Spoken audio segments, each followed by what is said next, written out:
India ശ്രദ്ധിക്കുന്ന ഒരു മണ്ഡലമാണ്, ഒരു VIP മണ്ഡലമാണ് രാഹുൽ ഗാന്ധി MP ആയിരിക്കുന്ന മണ്ഡലം. ഇപ്പോൾ ഒരു CPIയുടെ കേന്ദ്ര നേതാവ് എന്ന നിലയിൽ മേഡം ഇവിടെ വന്നിരിക്കുകയാണ് ഈ ഒരു മണ്ഡലത്തിൽ. മേഡം ഈ നാട്ടുകാരും കൂടിയാണ്. എന്ത് തരത്തിലുള്ള വികസനമായിരിക്കും വയനാടിന് മേഡം പറയുന്നത്? അല്ല, ഈ 1-ാം തീയതി മുതൽ, മാർച്ച് 1-ാം തീയതി മുതൽ ഈ മണ്ഡലത്തിൻ്റെ വിവിധ ഭാഗങ്ങളിൽ ഇപ്പോഴും അതിൻ്റെ ഭാഗമായാണ് ഞാൻ ഇവിടെ എത്തിയിട്ടുള്ളത്, മാനന്തവാടിയിൽ എത്തിയിട്ടുള്ളത്. 7 അസംബ്ലി നിയോജക മണ്ഡലങ്ങളാണ് വയനാട് ലോക്സഭാ മണ്ഡലത്തിന് കീഴിലുള്ളത്. ആ മണ്ഡലങ്ങളിലൂടെ വിവിധ പഞ്ചായത്തുകളിലൂടെ ഞാൻ ഒരു 2 വട്ടം എൻ്റെ പര്യടനം പൂർത്തിയാക്കിയിരിക്കുകയാണ്. ആളുകളെ കണ്ട്, അവരുടെ ഇടങ്ങളിൽ പോയി കണ്ട് ഒക്കെ. അപ്പം ഓരോ സ്ഥലത്തു നിന്ന് ആദ്യത്തെ ദിവസം മുതൽ ഇന്ന് രാവിലെ വരെ തന്നെ ആളുകൾ ഒരുപാട് വിഷയങ്ങൾ പറയുന്നുണ്ട്. പക്ഷേ അങ്ങനെ ഈ 7 മണ്ഡലങ്ങളിലും ആളുകൾ പറയുന്നതിൽ നിന്നും ഏറ്റവും അധികം ഉയർന്നു വരുന്ന, അത് കോളേജിൽ പോയാൽ പോലും വിദ്യാർത്ഥികളുടെ ഇടയിൽ നിന്ന് പോലും അതാണ് ഉയർന്നു വരുന്നത്. ഇവിടുത്തെ ഏറ്റവും വലിയ, ഞങ്ങൾക്ക് മാഡം ഇപ്പോൾ ഈ ഇലക്ഷനൊന്നും അല്ല ഒരു പ്രശ്നം. ഞങ്ങൾക്കിവിടെ ഞങ്ങളുടെ ജീവനും അതൊക്കെയാണ് പ്രശ്നം. വന്യമൃഗങ്ങളുടെ ആക്രമണം എന്ന് പറയുമ്പോൾ അവരതാണ് ഏറ്റവും കൂടുതൽ ഉയർന്നു വരുന്നത്. ആ വിഷയത്തിൽ ഇപ്പോൾ സംസ്ഥാന ഗവൺമെൻറ് അതിനെ ഒരു സംസ്ഥാന ദുരന്തമായി പ്രഖ്യാപിച്ചിട്ടുണ്ട്. പിന്നെ അയൽ സംസ്ഥാനങ്ങളുമായി ചേർന്നുകൊണ്ട് ചില നടപടികളൊക്കെ ആരംഭിച്ചത് നടപ്പിലാക്കാൻ അതിൻ്റെ നടപടിക്രമങ്ങൾ തുടങ്ങിയിട്ടുണ്ട്. പക്ഷേ അപ്പോഴും ഇത് ഇടവേളകളിട്ടിങ്ങനെ വന്യമൃഗം ഇറങ്ങുക, ആളെ കൊല്ലുക, എല്ലാം നശിപ്പിക്കുക എന്നുള്ളത് അല്ലാതെ ഇതിനൊരു ശാശ്വതമായ പരിഹാരം വേണം. അങ്ങനെ ഒരു പരിഹാരം ഉണ്ടാവണമെങ്കിൽ ഇന്ന് നമുക്കുള്ള നിയമത്തിൽ ഒരു ഭേദഗതി വരുത്താതെ, അത് ആ 70കളിൽ ഉണ്ടാക്കിയൊരു നിയമമാണ്, അന്നത്തെ ഒരു സാഹചര്യത്തിനനുസരിച്ച് അത് കറക്റ്റാണ്. പക്ഷേ ഇന്ന് 70-കൾക്ക് ശേഷം എത്രയോ വർഷങ്ങളാകുകയാണ്. ഇന്ന് കാലാവസ്ഥ വ്യതിയാനമുണ്ട്, അതുപോലെ ഒരുപാട് കാര്യങ്ങളുണ്ട്. ആ ഒരു പശ്ചാത്തലത്തിൽ പരിശോധിക്കുമ്പോൾ ഇന്ന് ആ നിയമം ഫിറ്റല്ല. അതിൽ ഈ വന്യമൃഗങ്ങളുടെ ആക്രമണം മൂലമുണ്ടാകുന്ന കാർഷിക മേഖലയിലെ വലിയ പ്രതിസന്ധി, കർഷകർ നേരിടുന്ന വലിയ പ്രതിസന്ധി, ഇതിനൊക്കെ തന്നെ ശാശ്വതമായിട്ടൊരു പരിഹാരം ഉണ്ടാവണമെങ്കിൽ അന്നത്തെ നിയമത്തിൽ ഒരു ഭേദഗതി വേണം. ആ ഭേദഗതിയാണ് എൻ്റെ പ്രയോറിറ്റി ലിസ്റ്റിൽ. ഇവിടുത്തെ ഈ മണ്ഡലത്തിലെ ജനങ്ങൾ തിരഞ്ഞെടുത്ത് എന്നെ വിജയിപ്പിച്ചാൽ എൻ്റെ പ്രയോറിറ്റി ലിസ്റ്റിലുള്ള one of the main agenda എന്ന് പറയുന്നത് ഇതാണ്. അതിലെ ഒരു ഭേദഗതി കൊണ്ടുവരിക. ആ ഭേദഗതി അത് പാർലമെൻറ്റിൽ ഉയർത്തിയതുകൊണ്ടൊന്നും ഭേദഗതിയാവില്ല. അതിനുവേണ്ടി തുടർന്ന് അങ്ങോട്ടുള്ള പ്രവർത്തനങ്ങൾ നടത്തി ഇത് കൺവിൻസ് ചെയ്യിക്കണം. കേന്ദ്ര ഗവൺമെൻറ്, ഏത് ഗവൺമെൻറ് ആയിരുന്നാലും, ആര് പ്രധാനമന്ത്രി ആയാലും, പ്രധാനമന്ത്രിയെ കണ്ട്, വകുപ്പ് മന്ത്രിയെ കണ്ട്, വകുപ്പിലുള്ള അതുമായി ബന്ധപ്പെട്ട് ഇതുമായി റിലേറ്റഡ് ആയിട്ടുള്ള ഡിപ്പാർട്ട്മെൻറ്റുകളുണ്ട്, അവരെയൊക്കെ കണ്ട് ഉദ്യോഗസ്ഥരൊന്നും അങ്ങനെ ഈസിയായിട്ട് നമ്മുടെ കാര്യങ്ങളൊന്നും കേൾക്കുകയോ വഴങ്ങുകയോ ചെയ്യുന്നവരല്ല. പ്രത്യേകിച്ച് ഈ നമ്മുടെ പോലുള്ള നാടിൻ്റെ വിഷയങ്ങൾ ഇതുകൊണ്ട് ജനങ്ങൾ എത്രമാത്രം ബുദ്ധിമുട്ടുന്നു എന്നുള്ളതൊന്നും അറിയാത്ത ഉദ്യോഗസ്ഥരാകുന്നുണ്ട്. പിന്നെ അവർക്കൊരു അവരുടെ ഒരു കടുംപിടുത്തമുണ്ട്. അപ്പോൾ അവരെയൊക്കെ തന്നെ ഈ കാര്യങ്ങൾ പറഞ്ഞ് ബോധ്യപ്പെടുത്തി, അതുപോലെ തന്നെ ഈ വിഷയം മറ്റൊരുപാട് സംസ്ഥാനങ്ങളിലുണ്ട്. ആ സംസ്ഥാനങ്ങളിൽ നിന്നൊക്കെ വരുന്ന MP-മാരുണ്ടാവും. അവരുമായി ചേർന്നുകൊണ്ടുള്ള വലിയൊരു ലോബിങ് നടത്തണം. അതൊരു tedious ആയിട്ടുള്ള ഒരു വർക്കാണ്. അതൊരു കണ്ടിന്യൂസ് ആയിട്ട്, കൺസിസ്റ്റൻ്റ് ആയിട്ട് അതിൻ്റെ പിറകെ നിൽക്കണം. ആ രീതിയിൽ ഒരു ഇടപെടൽ നടത്തി ഒരു ഭേദഗതിയായ നിയമത്തിൽ കൊണ്ടുവരാൻ സാധിക്കുമെന്ന് എനിക്ക് ഉറച്ച വിശ്വാസമുണ്ട്. അപ്പോൾ അതാണ് എൻ്റെ ഒരു ആത്മവിശ്വാസം. അതിൻ്റെ വഴികൾ എന്താണ് എന്നുള്ളത് അറിയുന്നതുകൊണ്ട്, അപ്പോൾ ഇവിടുത്തെ നിങ്ങളുടെ ഈ ചാനൽ വഴി ഇവിടുത്തെ ജനങ്ങളോട്, ഈ മണ്ഡലത്തിലെ ജനങ്ങളോട്, അത് കക്ഷി രാഷ്ട്രീയ ഭേദമന്യേ, ജാതിമത ഭേദമന്യേ എല്ലാവരോടും, കാരണം മൃഗം വന്ന് നോക്കിയിട്ട് ആര് ക്രിസ്ത്യാനിയാണോ, ഹിന്ദുവാണോ, മുസ്ലിമാണോ നോക്കിയിട്ടല്ല ആന ചവിട്ടുന്നത്. അത് ആര് മുന്നിൽ കണ്ടോ അവരെ ആക്രമിക്കുക എന്നുള്ളതാണ്. അപ്പോൾ അത് തന്നെ ഈ കൂട്ടിച്ചേർത്ത് പറയുന്നത്, കഴിഞ്ഞ കുറച്ച് നാളുകളായിട്ട് വയനാട് ഈ ഒരു ജില്ലയിൽ ഒരുപാട് സമരങ്ങൾ, ഈവൻ മെത്രാന്മാരടക്കം തെരുവിൽ ഇറങ്ങിക്കൊണ്ട് സമരം ചെയ്യേണ്ട അവസ്ഥ, ഉപവാസം ഇരിക്കേണ്ട അവസ്ഥയൊക്കെ ഈ വന്യമൃഗ ആക്രമണവുമായി ബന്ധപ്പെട്ട്, ഇതുമായി ബന്ധപ്പെട്ട് സംസ്ഥാന സർക്കാരിനെതിരെ വലിയൊരു ജനരോഷം ഇപ്പോൾ നമ്മൾ ചെല്ലുന്ന സ്ഥലങ്ങളിലെല്ലാം വരുന്നുണ്ട്. അതായത് കൃത്യമായൊരു ഫെൻസിങ് കൃത്യമായിട്ട് ഇപ്പോഴും മെയിൻറ്റെയിൻ ചെയ്യുന്നില്ല, ഡ്രഡ്ജിങ് ചെയ്യുന്നില്ല, പലതും ചെയ്യാമെന്ന് പറയുന്നു.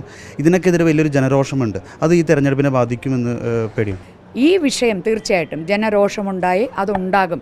ഞാൻ വരുന്നയിടം ആറളം പഞ്ചായത്താണ്. ആ പഞ്ചായത്തിലെ ഒരു വാർഡിൽ 14ഓളം ആളുകളെ ആന ചവിട്ടിക്കൊന്ന ഇടത്തിൽ നിന്ന് ആ സമരത്തിൽ പങ്കെടുത്തത് എൻ്റെ കുടുംബമടക്കമാണ്. അതുപോലെ ജനരോഷമുണ്ടാകും. ആരെങ്കിലും കൈകെട്ടി നോക്കിക്കോ, ഒരു കുടുംബത്തിലെ ഒരാളെ, ഒരു പ്രദേശത്തെ ഒരാളെ ആനയോ കടുവയോ ആക്രമിച്ച് കൊന്നു എന്ന് പറഞ്ഞാൽ ആരെങ്കിലും കൈകെട്ടിയിരിക്കുമോ? ഇല്ല. അതെല്ലാം സ്വാഭാവികമാണ്. എന്നാൽ അതിനപ്പുറത്തേക്ക് അതെങ്ങനെ ആ ജനങ്ങളുടെ രോഷം ഒന്ന് തണുപ്പിക്കുന്നതിന് ഈ രോഷം തണുപ്പിക്കുക എന്നുള്ളത് മാത്രം ഇത് തടയിടണം. ഞാൻ അതാ പറയുന്നത്, ഇടവേളകളിട്ട് ആളുകളെ കൊല്ലുക, എല്ലാം നശിപ്പിക്കുക എന്നുള്ളത് അത് അവസാനിപ്പിക്കണം.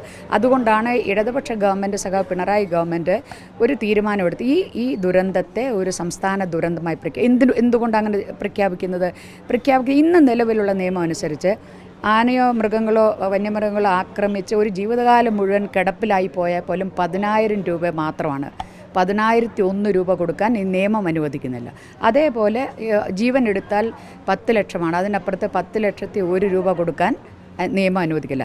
അപ്പോൾ അതിനപ്പുറത്തേക്ക് ഈ ജനങ്ങളുടെ ജീവിതം, അങ്ങനെയുള്ള കുടുംബങ്ങളുടെ ജീവിതം പ്രതിസന്ധിയിലാകുന്നത് നന്നായി മനസ്സിലാകുന്ന ഗവൺമെൻറ്റാണ്. അതുകൊണ്ടാണ് ഇതിനൊരു ദുരന്തമായിട്ട് പ്രഖ്യാപിച്ചു കഴിഞ്ഞാൽ ഗവൺമെൻറ്റിന് കുറേ കൂടി കൂടുതലായി എന്തെങ്കിലും ചെയ്യാൻ പറ്റും. പക്ഷേ അതല്ല ഇതിൻ്റെ അൾട്ടിമേറ്റ് സൊല്യൂഷൻ. മുഖ്യമന്ത്രി ആവർത്തിച്ച് പറയുന്ന ഒരു കാര്യമുണ്ട്, ഇതിനൊരു ശാശ്വത പരിഹാരം എന്ന് പറയുന്നത് ഈ നിയമത്തിൽ ഭേദഗതി എന്നുള്ളതാണ്. അതുകൊണ്ട് ഇത് സ്വാഭാവികമാണ്. ജനങ്ങളോട് കാര്യങ്ങൾ പറഞ്ഞാൽ അവർക്ക് ബോധ്യപ്പെടും. ആദ്യമുള്ള രോഷം എന്ന് പറയുന്നത് അത് സ്വാഭാവികമാണ്. ഞാൻ ആവർത്തിക്കുകയാണ്. മറ്റൊരു കാര്യം കൂടി അവർ ആവശ്യപ്പെടുന്നത്, ഈ തെരഞ്ഞെടുപ്പിന് ഞങ്ങളെങ്ങനെ വോട്ട് ചെയ്യാൻ വരും, ഞങ്ങളെങ്ങനെ പേടിച്ച് എങ്ങനെ ധൈര്യത്തോടെ വരും, രാത്രി ഉറക്കം കിട്ടുന്നില്ല, നേരത്തെ മേഡം പറഞ്ഞു. ഇതൊക്കെയാണ് ജനങ്ങൾ ഈ ഒരു മണ്ഡലത്തിലൂടെ പോകുമ്പോൾ സ്വാഭാവികമാണ്. ഇതിനെ നമുക്ക് ചോദിക്കുന്ന ചോദ്യമാണ്. ആ ചോദ്യത്തിന് ഞാൻ നൽകുന്ന ഉത്തരം എന്ന് പറയും, ഇതിൻ്റെ ശാശ്വത പരിഹാരം എന്നതാണ് നമ്മളൊക്കെ ആഗ്രഹിക്കുന്നത്. ആ പരിഹാരം കാണണമെങ്കിൽ പാർലമെൻറ്റിനകത്ത് ഇത് ഉയർത്തണം. ഇവിടെ 5 വർഷമായിട്ട് കോൺഗ്രസിനെ പ്രതിനിധീകരിച്ച്, ഈ മണ്ഡലത്തെ പ്രതിനിധീകരിച്ച് ശ്രീ രാഹുൽ ഗാന്ധിയാണ്. ആ രാഹുൽ ഗാന്ധിയോട് ഇടയ്ക്കെങ്കിലും ഈ മണ്ഡലത്തിലെ മനുഷ്യർക്കൊന്ന് ചോദിക്കാമായിരുന്നു, എന്തേ ഈ വിഷയങ്ങളൊന്നും പാർലമെൻറ്റ് എടുക്കാത്തത് എന്ന്. ആരും ഇപ്പോൾ സാധാരണ ഒരു ഗ്രാമത്തിലുള്ള ആൾക്ക് നേരെ പോയി കണ്ട് ചോദിക്കാൻ പറ്റില്ലായിരിക്കാം. പക്ഷേ ഈ സംസ്ഥാനത്ത് നിന്ന് ഒരാളൊഴികെ ബാക്കി മുഴുവൻ ആളുകളും UDFൻ്റെ ആളുകളല്ലേ ജയിച്ചു പോയത്.